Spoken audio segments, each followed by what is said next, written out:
Ngayon nga ay pupunta ako sa El Nido, Palawan.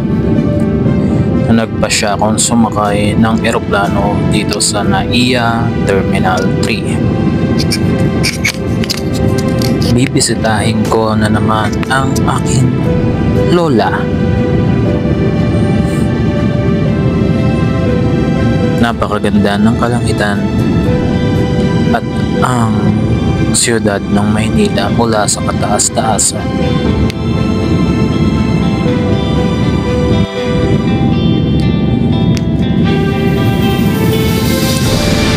Isang oras mahigit ang aming biyahe mula NAIA Terminal 3 pababa ng Puerto Princesa.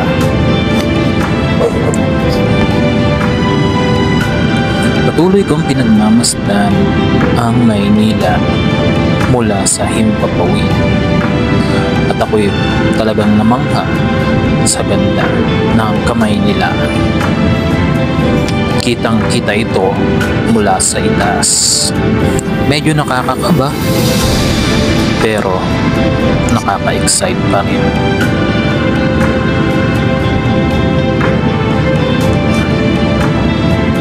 Taon-taon ay pumupunta ako ng El Nido para bisitahin ang aking lola. Dahil mahal na mahal ko ang aking lola, dahil siya nag-alaga sa akin nung ako'y mus-mus pa lang.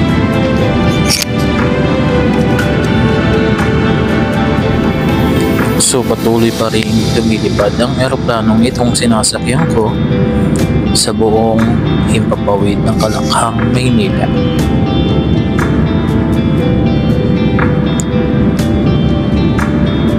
Nakakakaba pa rin talaga pag ikay nasa itaas na.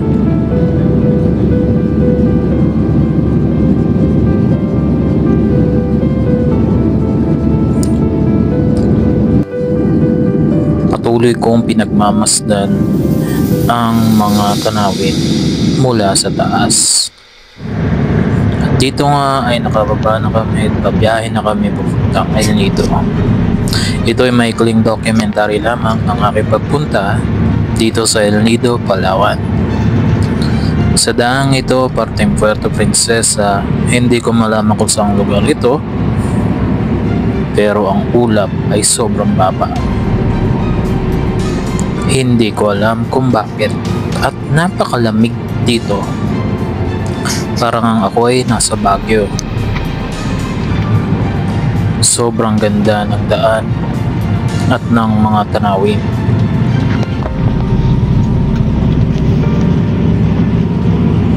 Patuloy ang aming paglalakbay dahil ito ay kukonsumo ng mahigit 5 oras. Kitang-kita ang ma-fog na daan mula sa gilid. Yang nakikita nyo na yan ay kabundukan na yan, pero hindi siya makita dahil sa mga ulap. Tunay na napakaganda ng Palawan.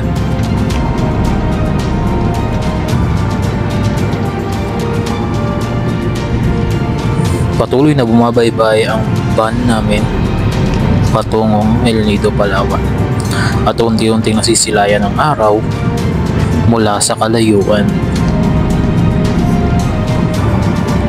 Minsan malabo, minsan maliwanag.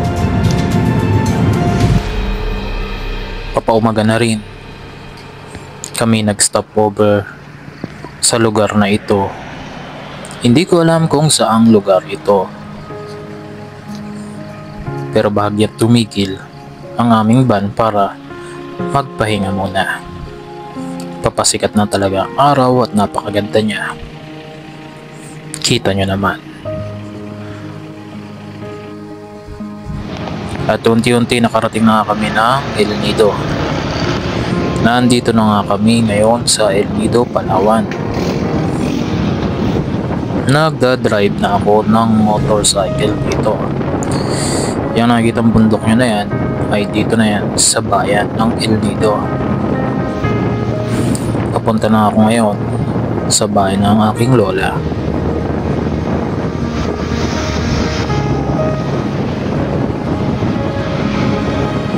Masarap mag-drive dito dahil marami ka makikitang ganyang tanawin, mga bundok, kung ano-ano pa.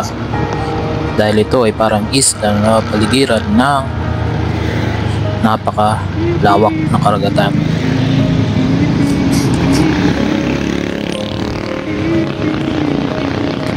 Pag lumiko ko dyan sa may kaliwa, yan ang pinakataong ng bayan. Maraming bilihin. Pag dito naman, papunta na tayo sa kabukiran sa aking lola.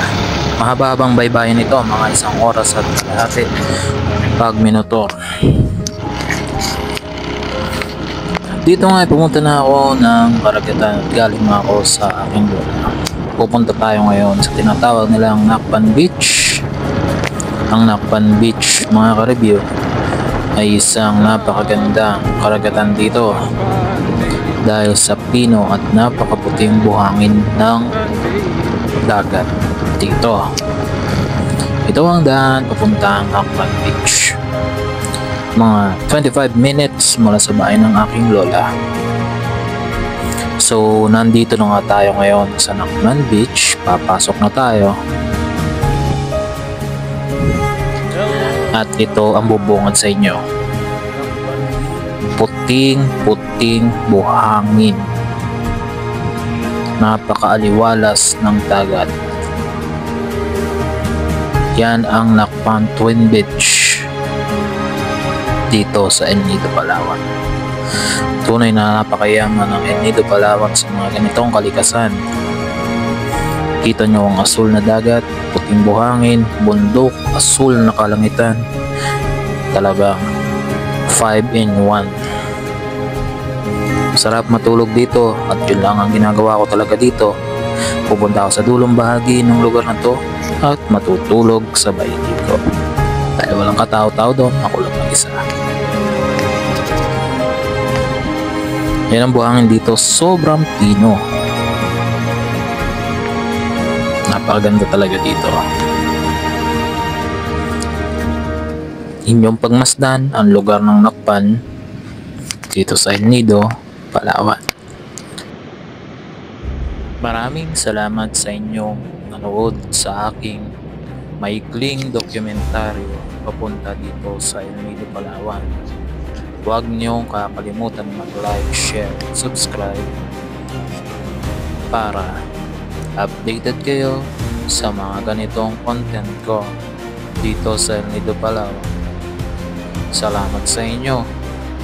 Sige, pagmasdan nyo muna itong Nakpan Beach. Bye-bye!